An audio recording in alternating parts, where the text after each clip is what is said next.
Why is nobody talking about the army general who came back from the land of the dead? Alexander Maduebo. When we think about General Alexander Maduebo, most remember the fearless commander of the Biafran army, the sharp mind behind the Civil War's toughest defenses, or the author of one of the most insightful Civil War memoirs ever written. But hidden behind the medals and history book lies a forgotten story, one that reveals not just a soldier, but a man deeply rooted in family, culture, and humanity. In January 1966, Nigeria was in chaos. The counter coup had just ignited a violent wave of ethnic killings, particularly targeting Igbos in the north.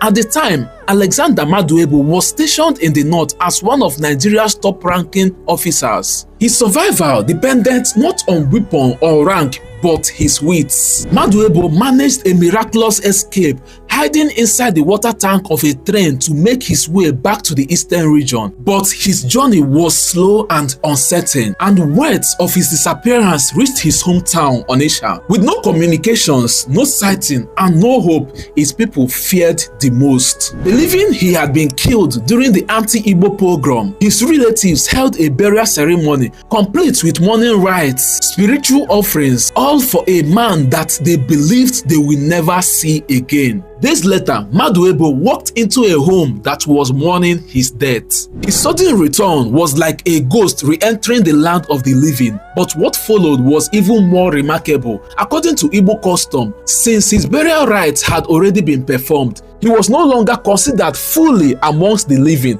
This is spiritually speaking. To correct this, a waking or a welcoming ceremony had to be held. It wasn't optional, it was necessary for the reintegration into the land of the living. And for cleansing what had been ritually buried, I had to find an equally large sum of money to go through my waking ceremony. Maduebo later wrote with both seriousness and a touch of dry humor. Here was a general, not in the battlefield, but at the mercy of tradition, the human side, not just a military strategist or national figure, but a son, a brother, a man of culture. His respect for family and tradition, even after escaping death, reveals a quiet humility that rarely makes it into war stories. Maduebo's life, often defined by war and duty, was also full of moments like this, unseen yet deeply defining. In honoring both survival and tradition, he left behind more than military tactics. He left a legacy of dignity. Tell me in the comments if you've heard about this great man before now.